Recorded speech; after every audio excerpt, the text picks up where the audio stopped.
Sore hari ini kita akan membaca firman Tuhan dari 1 Petrus pasal 4 ayat 12 sampai dengan 19. 1 Petrus pasal 4 ayat 12 sampai dengan 19. Amin. Sudah ketemu semua? Amin. Haleluya. Puji Tuhan. Saya akan membacakan ayat ini sampai ayat 12, sampai ayat 19. Dan kita baca dengan pelan-pelan ya. Kita menghayati setiap ayat biar kita renungkan pribadi lepas pribadi apa maksud firman Tuhan bagi kita semua sore hari ini. Menderita sebagai Kristen. Saudara-saudara yang terkasih, janganlah kamu heran akan nyala api siksaan yang datang kepadamu sebagai ujian, seolah-olah ada sesuatu yang luar biasa terjadi atas kamu. Sebaliknya, bersukacitalah sesuai dengan bagian yang kamu dapat dalam penderitaan Kristus, supaya kamu juga boleh bergembira dan bersukacita pada waktu Ia menyatakan kemuliaannya. Berbahagialah kamu jika kamu dinista karena nama Kristus, sebab roh kemuliaan yang yaitu roh Allah ada padamu. Janganlah ada di antara kamu yang harus menderita sebagai pembunuh atau pencuri atau penjahat atau pengacau. Tetapi jika ia menderita sebagai orang Kristen, maka janganlah ia malu, melainkan hendaklah ia memuliakan Allah dalam nama Kristus itu. Karena sekarang telah tiba saatnya penghakiman dimulai, dan pada rumah Allah sendiri yang harus pertama-tama dihakimi. Dan jika penghakiman itu dimulai pada kita, bagaimanakah kesudahannya dengan mereka yang tidak percaya pada Injil Allah? Dan jika orang benar hampir-hampir tidak diselamatkan, apakah yang akan terjadi dengan orang fasik dan orang berdosa? Karena itu, baiklah juga mereka yang harus menderita karena kehendak Allah menyerahkan nyawanya dengan selalu berbuat baik kepada Pencipta yang setia. Amin. Puji Tuhan. Firman Tuhan yang luar biasa sore ini, saudara yang kasih. Sore ini saya akan membahas satu tema, yaitu tentang penderitaan. Tentang apa, saudara yang kasih? Penderitaan. Ya, penderitaan. Kita tadi sudah baca bagaimana Rasul Petrus menuliskan pesannya kepada jemaat. Ya, di sini diperkirakan di Asia Kecil, ya, semacam peringatan atau satu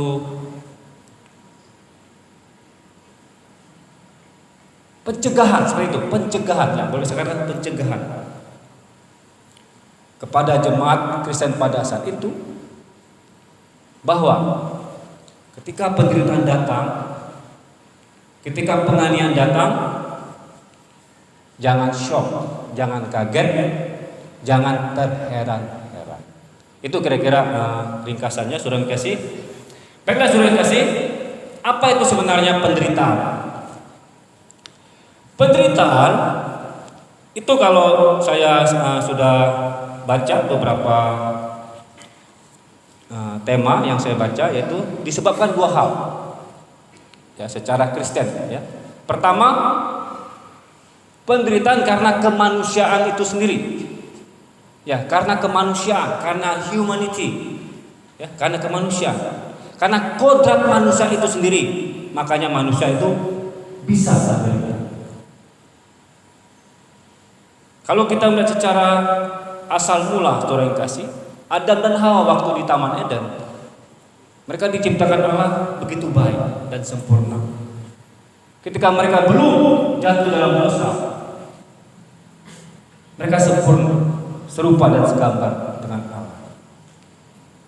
Tapi ketika mereka melanggar perintah Allah, makan buah pengetahuan yang baik dan jahat, disitulah mereka jatuh dalam dosa, dan karakter atau sifat atau kekudusan yang mereka miliki segambar dan serupa Allah itu hilang, saudara kasih. Termasuk kesempurnaan tubuh mereka. Dan mereka diusir ke dunia. Dan mulai dari itulah dunia ciptaan ini telah jatuh dalam dosa. Dan mulai dari situlah penderitaan terus terjadi dan mulai terjadi. Bahkan dikatakan kepada Hawa, Hawa, engkau akan sakit bersalin.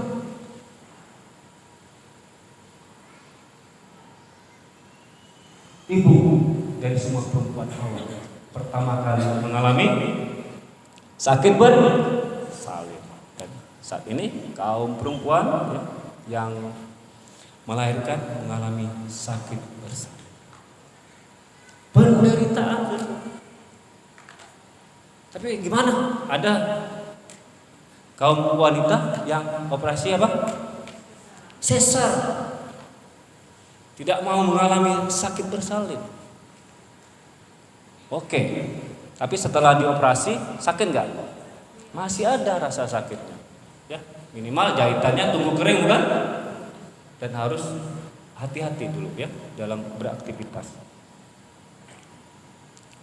Adam juga mengalami penderitaan, yaitu susah payah mencari nafkah biar bisa makan. Kalau di Taman Eden tinggal ngambil, ya kan? Tinggal ambil buah, tinggal ambil. Tapi ketika mereka diusir ke dunia, kepala keluarga Adam susah payah banting tulang mencari nafkah. Dan sekarang bapak-bapak, ya, bapak-bapak tidak bekerja, tidak bangun pagi, ya kan? Kalau pedagang bangun pagi, jam 4 sudah ke pasar, buka toko, ngantuk-ngantuk, ya, puji Tuhan kalau omsetnya dapat, ya kan? Tapi kalau omsetnya aja nggak dapat, nggak ada yang belanja, menderita. Ya menderitanya kecil ya, tapi nggak nyaman, kan? Uang nggak turun langsung 1 juta dari langit, ya kan? Ya harus bangun pagi, pergi ke pasar, buka toko, cuci muka, pasang muka senyum dari pagi sampai siang, ya kan? Biar pelanggan datang. Dan rutinitas seperti itu. Dan banyak lagi kaum bapak-bapak akan kerja keras, banting tulang untuk mencukupi kebutuhan keluarga. Seperti itu saudara yang kasih. Dunia telah jatuh dalam dosa dan dimulai dari situlah penderitaan. Kain membunuh Habel karena iri hati. Pembunuhan yang pertama di dunia yaitu Kain membunuh Habel. Dan kita lihat sekarang begitu banyak pembunuhan dan pembunuhan.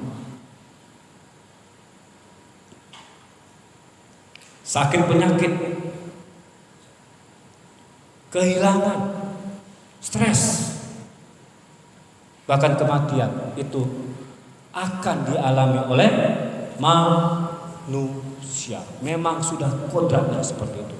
Kita hidup di dunia yang telah jatuh dalam dosa. Makanya jangan heran ada penderitaan. Cuman tingkat intensitasnya beda-beda masing-masing kita, saudara kasih. Ada yang bilang begini, saudaraku, kita semua ini orang yang menderita,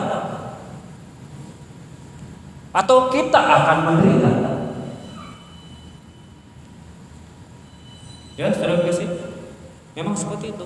Itu realistis, ya. Kedua, penderitaan yang kedua, disinilah Rasul Petrus secara spesifik mengajarkan kepada jemaat di Asia Kecil penderitaan yang disebabkan oleh karena penganiayaan, oleh karena persekusi, saudara yang kasih. Dan di dalam surat Rasul 1 Petrus tadi pasal 4 Di situ Petrus secara spesifik menjelaskan atau memperingati jemaat tentang satu penderitaan, yaitu disebabkan oleh karena persekusi, karena penganiayaan, yaitu karena iman, kesaksian tentang Yesus atau iman kepada Yesus.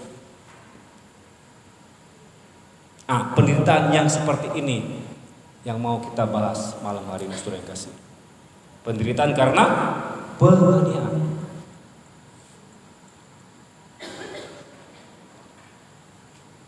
Ada yang bilang begini, saudara yang kasih, penderitaan atau kesakitan bisa membuat orang jadi tidak percaya kepada Allah, jadi ateis, jadi skeptis, jadi agnostis, kata orang, nggak percaya ada Tuhan. Karena begitu berat penderitaan, begitu berat kesakitan, atau dia melihat begitu banyak penderitaan. Tuhan kan Maha Kuasa, kok dibiarin itu gempa bumi, kok dibiarin orang mati berlimpah, kok dibiarin ada banjir, nggak ada Tuhan. Kok dibiarin orang sakit, sampai seperti itu. Tapi di satu sisi yang lain, saudara yang kasih, penderitaan dan kesakitan bisa juga menggerakkan orang untuk mencari dan menemukan Tuhan. Amin, saudara yang kasih. Berapa banyak orang Kristen yang dulunya belum Kristen karena mengalami sakit penyakit, bertemu digerakkan mencari Tuhan untuk menyembuhkannya, dan Tuhan tolong dia dan dia menemukan Tuhan Yesus. Amin. Historinya dia sakit yang berat, tidak ada yang bisa menolong, ke dukun manapun sudah, ke dokter manapun sudah. Kemudian mungkin ada seorang penginjil mendoakan dia sembuh, saudara. Puji Tuhan, dia menemukan Tuhan Yesus, dan mulai dari situ dia bertumbuh dan bertumbuh. Jadi saudara yang kasih, ngomong-ngomong tentang penderitaan, saudara yang kasih, saya juga akan membagikan sisi positif dari penderitaan, saudara, dalam konteks penginjilan. Begini, saudara, sisi positif dari penderitaan dalam perspektif penginjilan, dalam perspektif misi, saudara. Ketika terjadi pengungsian besar-besaran, saudara, jadi dari warga negara dari negara-negara yang berkonflik perang di Timur Tengah, ya, di Suriah, di Afghanistan, ya, di Yaman, ya, dan sekitarnya, saudara. Ramai sekali, ribuan orang mengungsi keluar dari negara mereka karena konflik perang, karena penderitaan, karena peperangan. Mereka masuk ke negara-negara Eropa dan Amerika Serikat. Mereka memakai perahu, ya, sampai dengan manusia perahu. Mereka melewati laut. Ada yang selamat sampai tujuan, ada yang tenggelam. Ya, ada ibu dan anak-anak tenggelam. Mereka bawa seadanya, ya, perlengkapan seadanya, mereka nekat. Karena begitu berat penderitaan yang mereka alami di negara mereka. Kalau mereka tidak mengungsi, mereka mati terbunuh karena peperangan, atau mereka kelaparan, sudah mengungsi saja. Kemudian saudara yang kasih, ketika para pengungsi ini masuk ke negara-negara Eropa, saudaraku, gereja-gereja di sana itu melihatnya sebagai suatu peluang. Peluang apa? Penginjilan kepada orang-orang yang berasal dari Timur Tengah, yang dari Afrika, yang berasal dari latar belakang bukan Kristen, saudaraku. Dan puji Tuhan, inilah sisi positif dari penderitaan. Dengan ada masuknya pengungsi-pengungsi itu, saudaraku, gereja-gereja di sana nggak usah repot-repot, nggak usah susah-susah kirim misionaris ke Afghanistan, ke Pakistan, ke Suriah, ya, ke Timur Tengah, nggak usah repot-repot. Ini orang-orang Timur Tengah sudah datang di depan pintu gereja ribuan, minta Allah. Ya, nggak usah kirim lagi, repot-repot. Memang masih ada, tapi ini berkat dari Tuhan. Yang tadinya gereja-gereja di Eropa, Amerika utus misionaris ke Timur Tengah. Puji Tuhan, kalau selamat. Puji Tuhan, misi berhasil. Banyak dimenangkan dan membutuhkan waktu yang sangat lama karena di daerah yang sulit. Tapi ini melalui penderitaan, melalui pengungsian, melalui masalah konflik, peperangan, Ribuan orang datang, saudara, minta diinjili, minta didoakan. Mereka sudah capek payah hidup di negara mereka. Mereka sudah tidak percaya lagi dengan keyakinan mereka. Dan saya baca, saudara, di Jerman saja, saudara, yang biasanya gereja itu ya orang ibadahnya sekitar 100, saudara, itu pun yang tua-tua. Wah, terjadi ledakan, saudara. Tahu-tahu ibadahnya bisa penuh, saudara.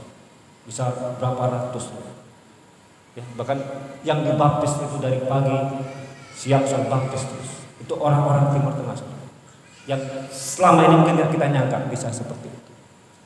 Amin, saudaraku. Ada satu sisi positif. Allah berdaulat, Allah masih pegang kendali walaupun ada penderitaan seperti itu. Ada maksud rencana Allah. Amin. Dan gereja-gereja punya mata rohani yang pas, saudara. Mereka enggak dendam sama orang-orang seperti itu. Biasanya kan mereka sangat anti dengan kekristenan. Mereka enggak merasa fobia, ketakutan gitu ya. Malah mereka menyambut. Mari. Mereka kasih penginapan, mereka kasih makanan. Dan puji Tuhan, saudara.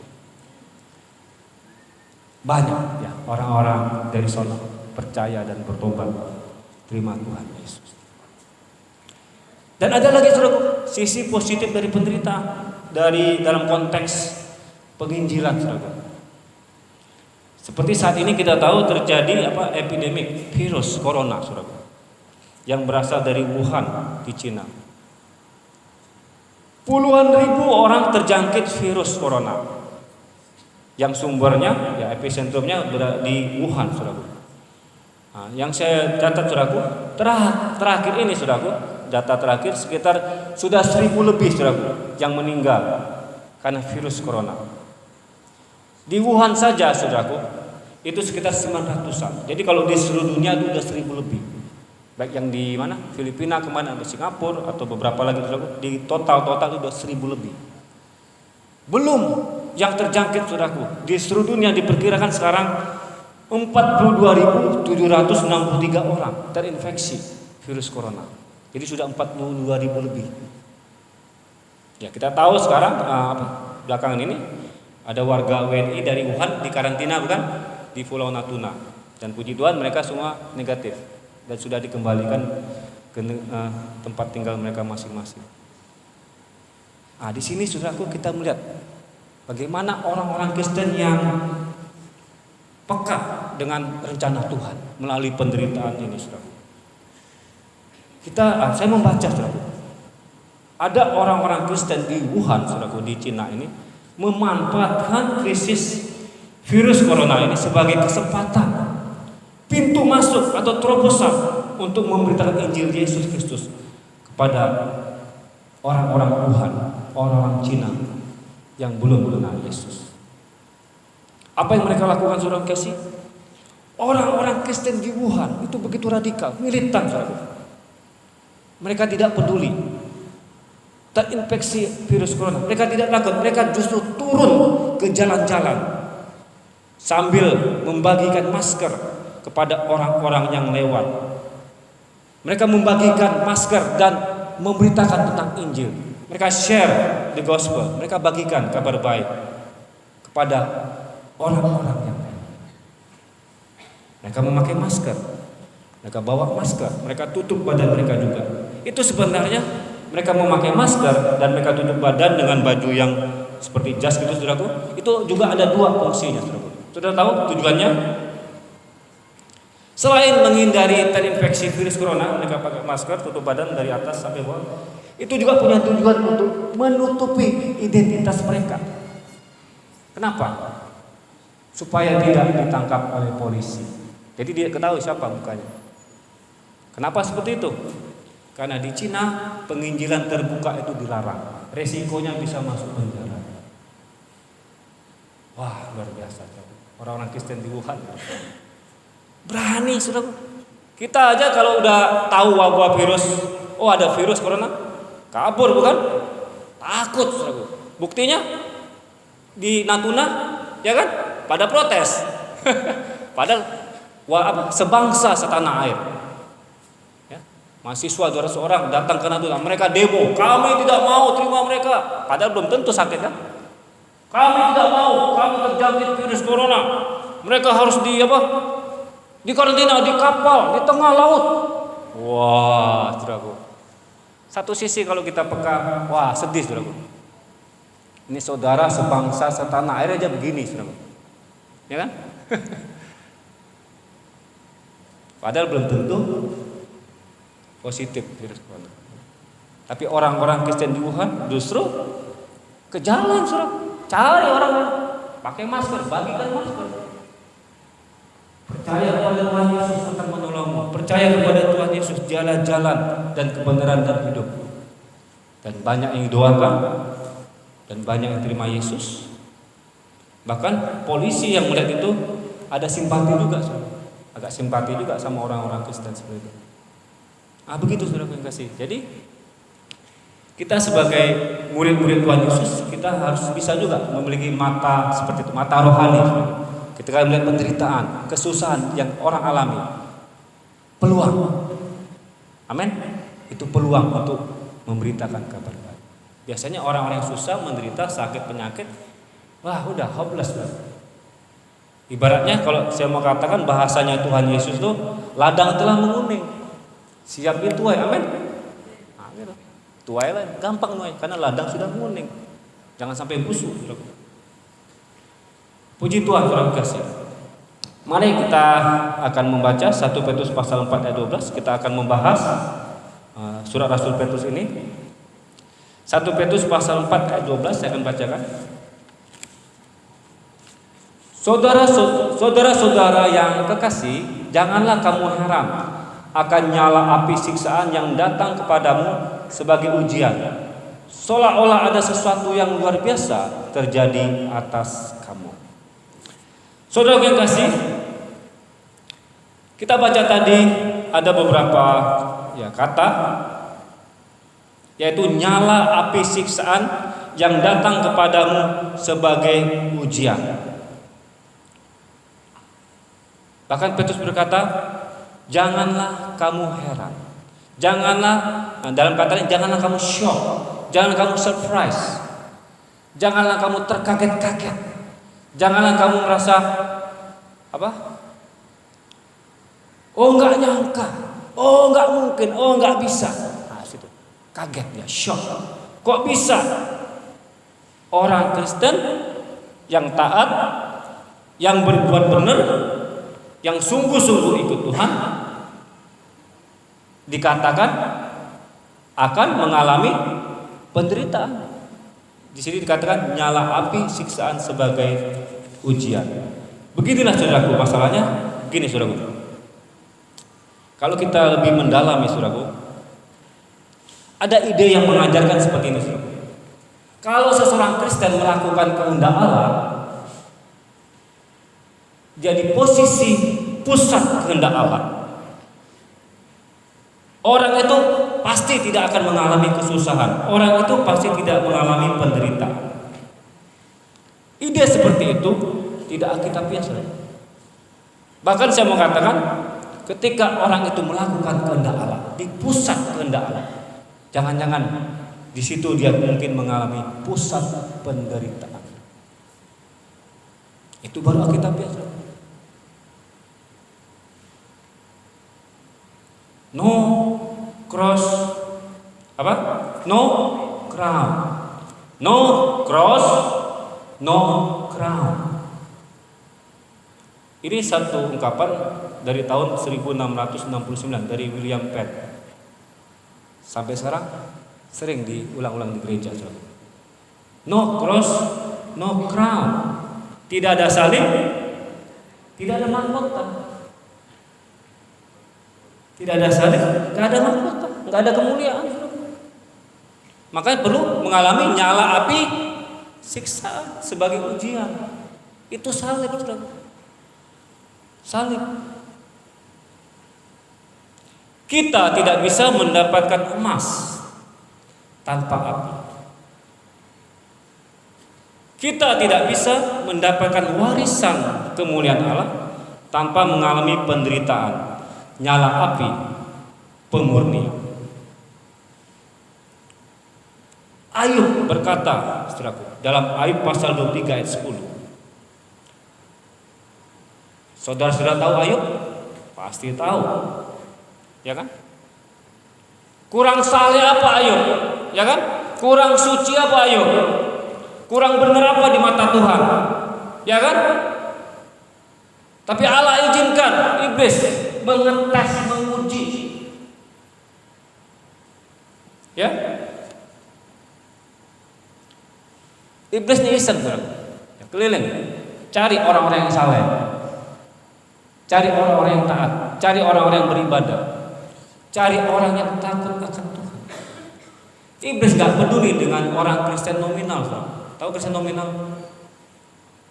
Iblis tidak mau menghabiskan waktunya untuk menggoda orang Kristen nominal. Orang Kristen nominal hanya Kristen administrasi. Kalau bahasa anunya ya Kristen KTP. Cuman tercatat Kristen tapi ibadahnya enggak, komitmennya enggak, kelahirannya baru yang mungkin diragukan, pertobatannya mungkin tuh. Iblis gak mau ngurus yang begitu, biarin aja. Iblis mau sibuk ngurusin orang Kristen yang saleh, orang Kristen yang taat. Itu senang iblis. Sampai dia jatuh tuh, baru menang. Sampai dia KO iman. Makanya Ayub dicoba itu. Makanya kita, jangan kita kecewa kalau kita nanti sudah rajin ibadah ya, ikut Tuhan Yesus sungguh-sungguh, melayani di gereja, mengabdi sungguh-sungguh, mengalami pertobatan yang sejati, tapi mengalami penderitaan. Ingat Ayub, amin. Ingat, ada maksud rencana Tuhan untuk menguji. Ayub berkata dalam Ayub pasal 23 ayat 10, karena ia tahu jalan hidupku. Seandainya ia menguji aku akan timbul seperti emas. Amin. Amin. Kita tidak bisa mendapatkan emas tanpa api. Kita tidak bisa mendapatkan warisan kemuliaan Allah tanpa mengalami penderitaan. Nyala api pemurnian. Jangan kita mau mahkota sekarang. Enggak. Nanti mahkota. Sekarang apa?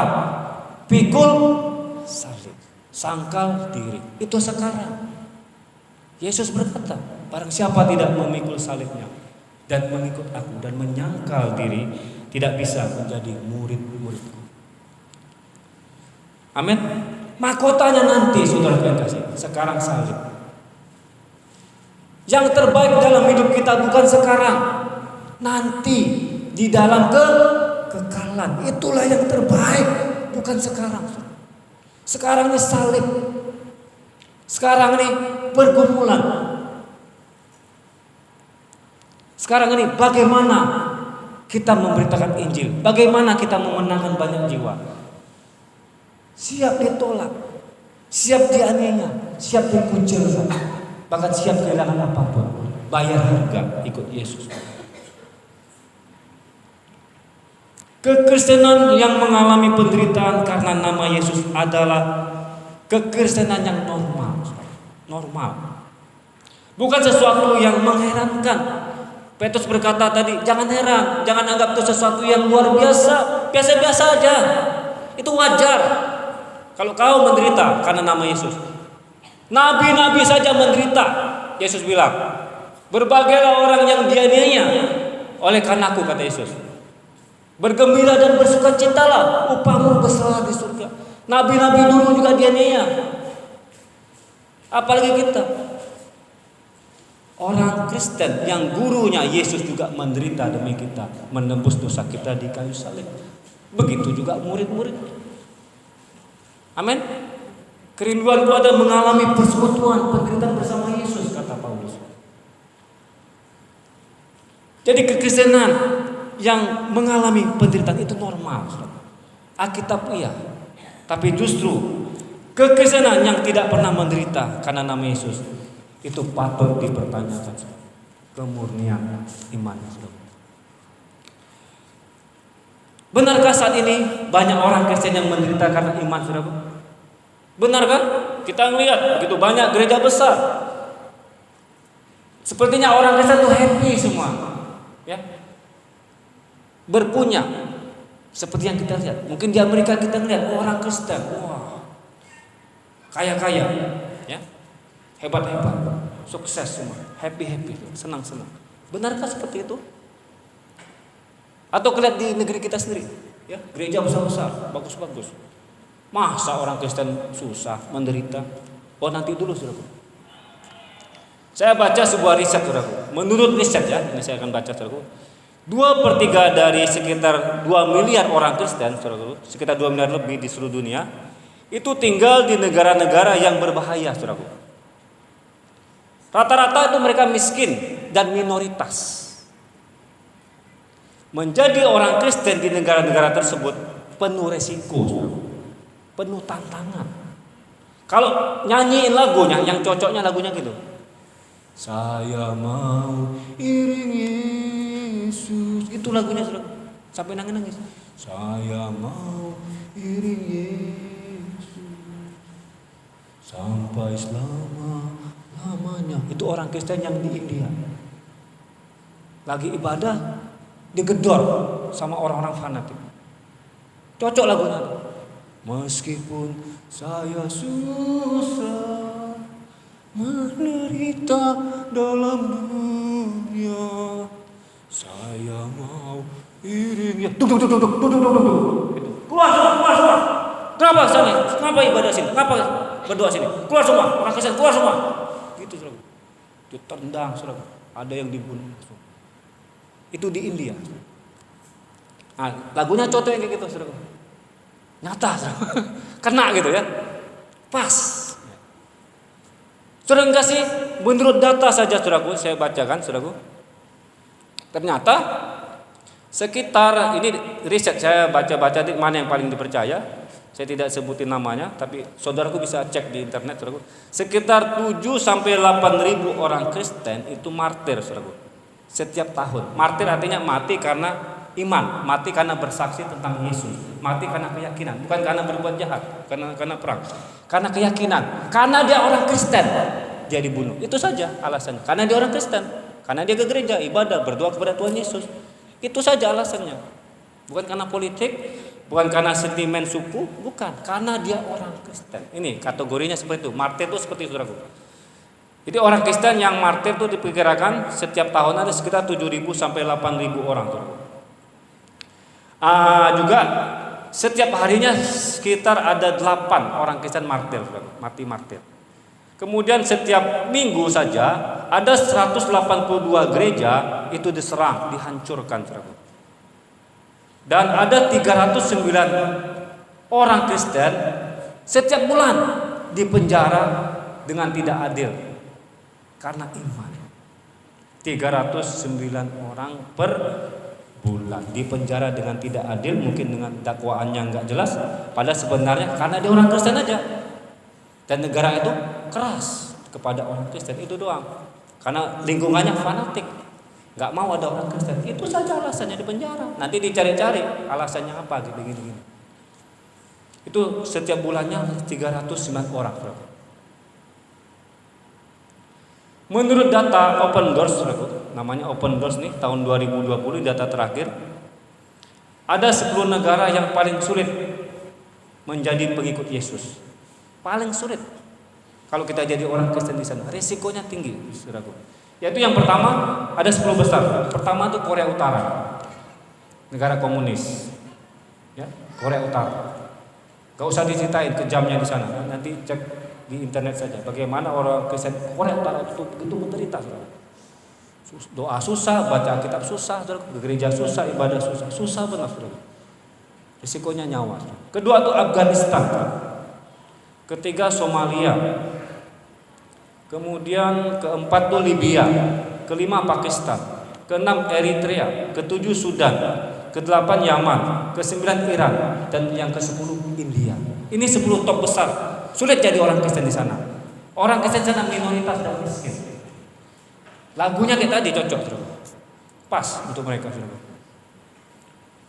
Di Cina sendiri kita sering dengar, oh Cina tuh katanya banyak menyiksa orang Kristen. Benar saudaraku, di Cina sebenarnya tidak terlalu juga kalau menurut riset di saudaraku. Dia masuk peringkat sekitar 27 yang paling susah. Kenapa? Saya kira begini, di negara Cina ini saudaraku ada juga gereja yang namanya gereja negara, diakui juga.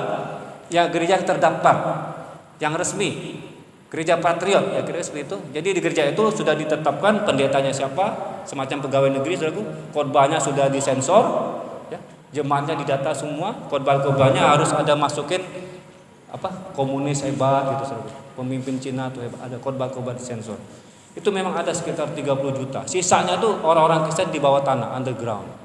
Inilah orang-orang Kristen yang militan saudara, yang tidak mau kompromi. Tapi sekarang di Cina masuk peringkat nomor 1 jumlah gereja-gereja yang paling banyak ditutup dan dihancurkan. Di Cina sekarang nomor 1, sekitar 5.000-an per gitu. Dihancurkan. Kalau kita nonton TV atau Bapak Ibu baca internet, benar saudara, ada gereja dirobohkan saudara. Udah bagus besar gitu, dirobohkan pakai PC.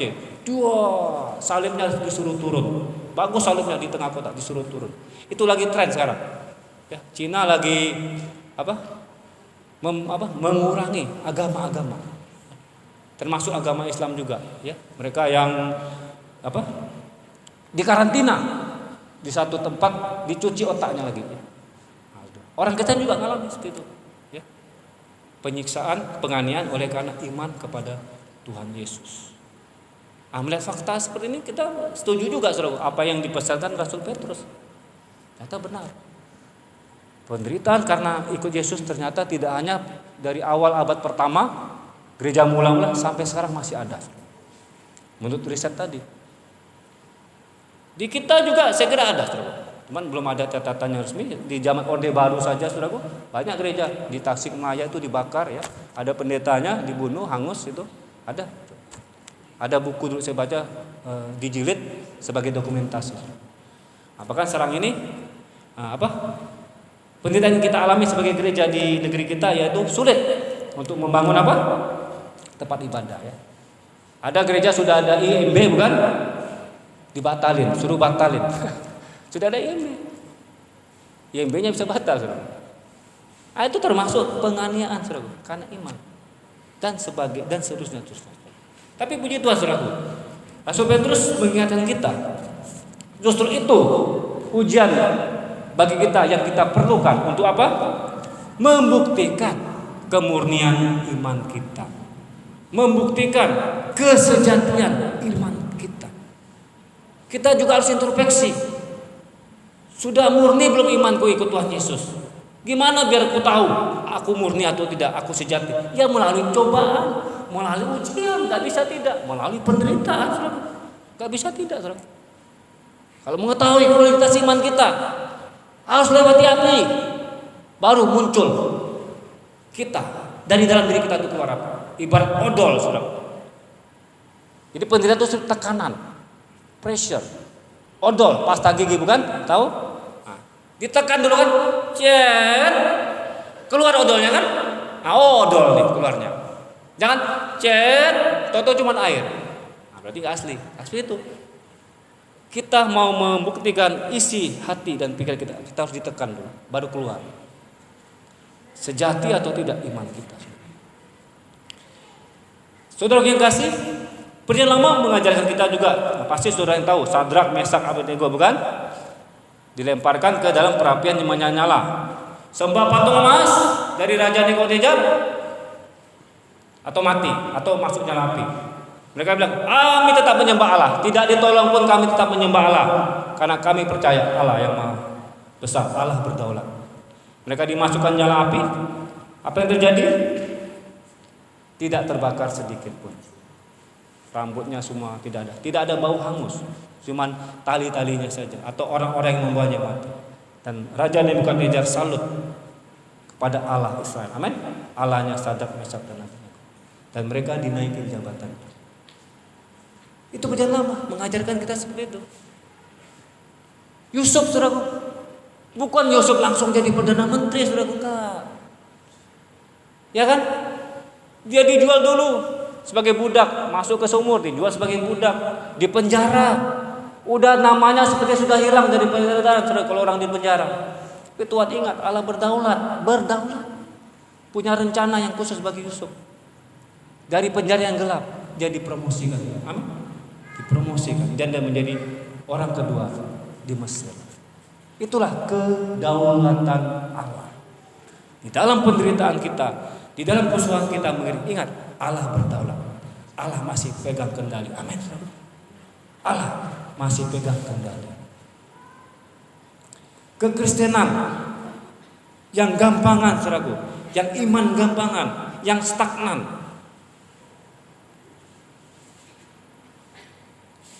tidak panas, tidak dingin, istilah di kitab Wahyu, suam-suam kuku, tanpa tantangan, tanpa adventure, tanpa petualangan, tanpa risiko. Itu kekristenan yang membosankan, saudaraku. Boring.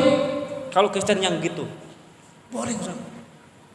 Gak panas, gak dingin, stagnan, gampang-gampang aja, saudaraku.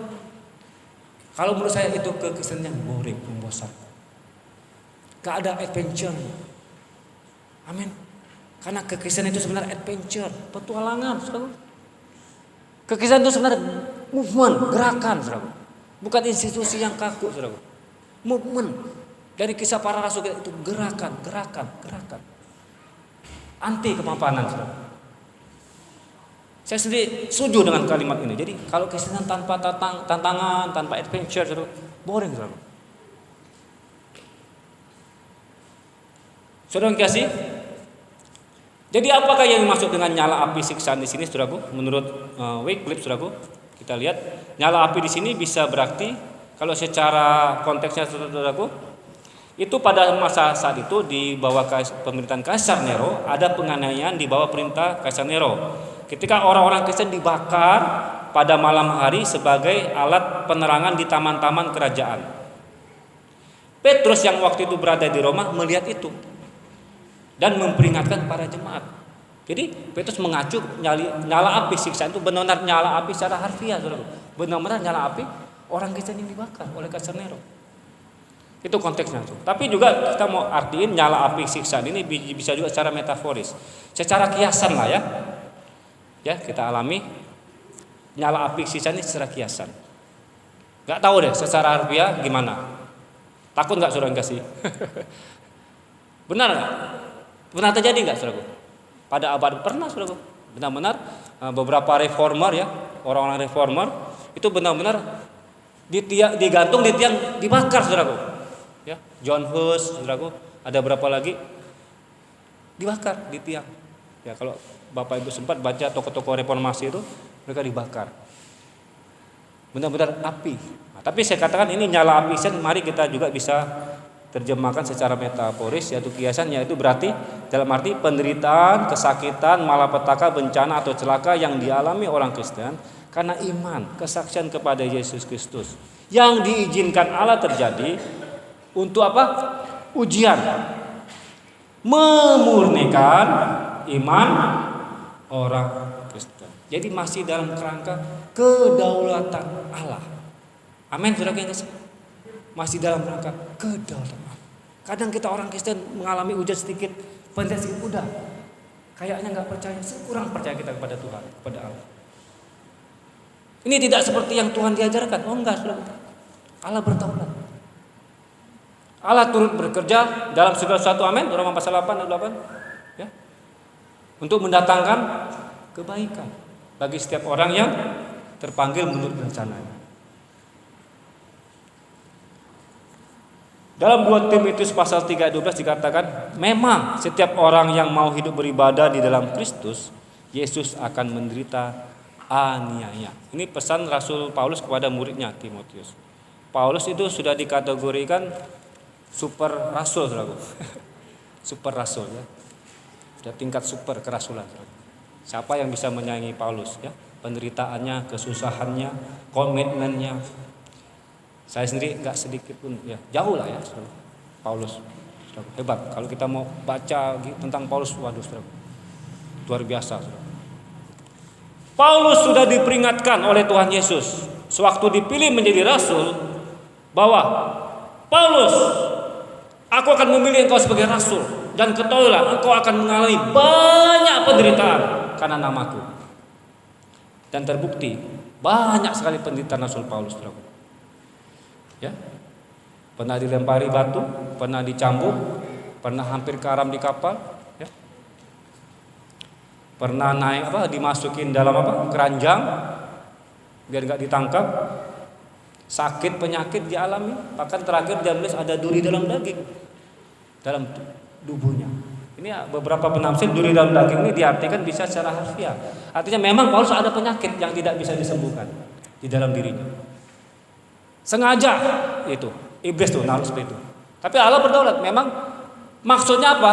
Paulus ada duri dalam daging, sudah superhero, super rasul, sangat rohani sekali. Kok masih ada duri dalam daging? Harusnya nggak ada dong sakit penyakit. Maksud Tuhan, saudaraku, biar Paulus itu rendah hati. Amin. Rendah hati. Jangan dia sudah merasa hebat, dipakai Tuhan luar biasa, sampai naik langit ke berapa? Ketiga kan? Melihat langit ketiga, nggak sembarang orang, saudara. Rasul Paulus sudah ke sana. Dikasih duri dalam daging. Penderitaan itu dialami. Biar rendah hati. Rendah hati. Cukuplah anugerahnya Tuhan bagiku, kata Paulus. Cukup. Nah itu, saudara. Kadang kita mengalami satu hal ya, kita sudah hidup benar ya, kita saleh lah gitu ya, saudaraku. Tapi ada kita mengalami satu penyakit.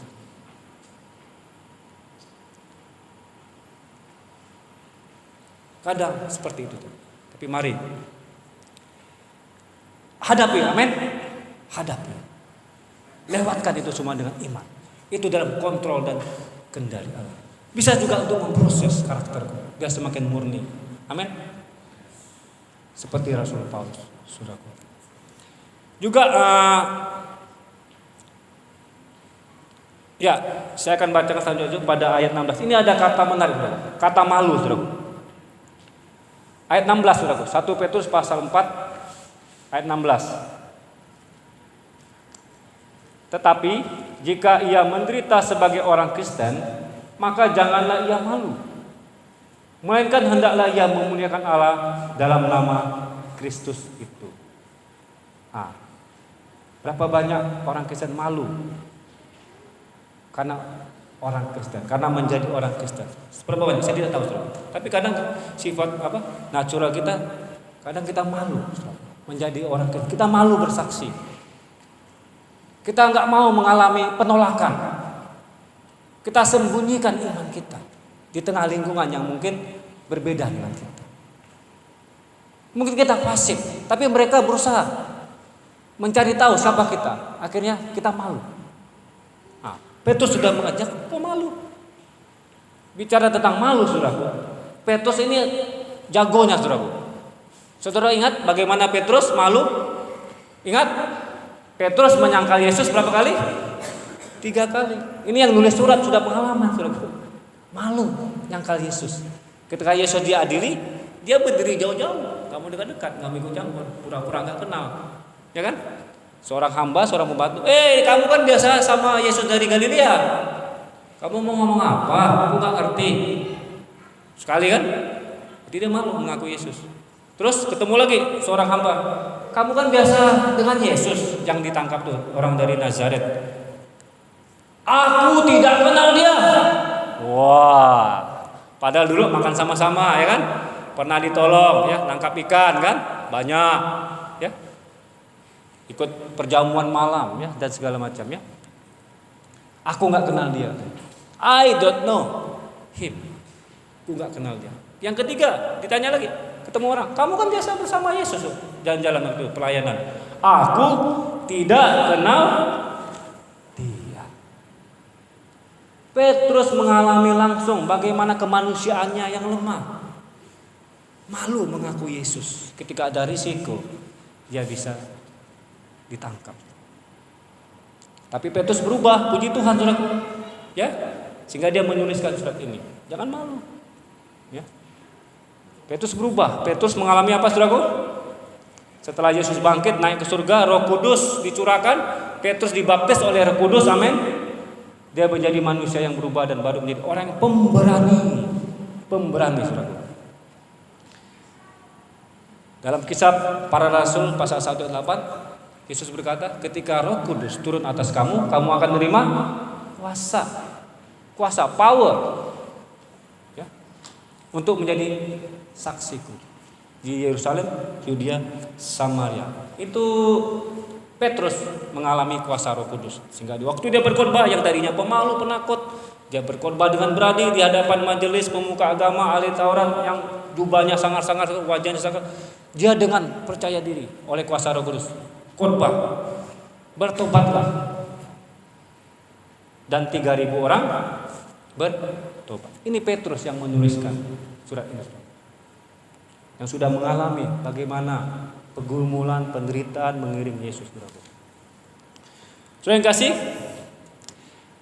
kita baca ayat 17 dan 18. Karena sekarang telah tiba saatnya penghakiman dimulai, dan pada rumah Allah sendiri yang harus pertama-tama dihakimi. Dan jika penghakiman itu dimulai pada kita, bagaimana kesudahannya dengan mereka yang tidak percaya pada Injil Allah? Dan jika orang benar hampir-hampir tidak diselamatkan, apakah yang akan terjadi dengan orang fasik dan orang berdosa? Kalau kita sebagai orang Kristen yang sudah lama, saudaraku, tapi tidak pernah dianiaya, tidak mengalami penderitaan karena nama Yesus, kita main aman, saudaraku, kita main aman saja sebagai orang Kristen, ini iman kita patut dipertanyakan. Seperti dikatakan, kalau orang yang sudah lama Kristen aja gagal diuji imannya, gimana orang-orang fasik yang tidak percaya Yesus, penderitaan yang mereka alami di neraka? Wah, saudaraku, seperti itu. Jadi ayat ini mau ngajak kita uji kekristenan kita. Kita uji. Karena penghakiman itu akan dimulai di rumah Allah. Orang Kristen yang akan ditanya tuh, dievaluasi imannya. Kalau kita saja yang sudah lama gagal ujiannya, gimana orang yang tidak kenal Yesus? Penderitaan mereka di api neraka terus menerus. Lebih parah dari nyala api siksaan yang kita alami yang mungkin cuma sementara. Saudara yang dikasihi dalam Tuhan Yesus, sebagai penutup saya akan bacakan ya Yohanes pasal 16 ayat 33. Saya ingin membacakan ini sebagai penutup kita untuk menguatkan kita agar kita bersiap-siap ya, sekalipun atau nanti ada penganiayaan, kita tidak terkejut, kita tidak kaget dan shock dan mundur dari Tuhan. Yohanes pasal 16 ayat 33. Tuhan Yesus memberi kekuatan bagi kita semua.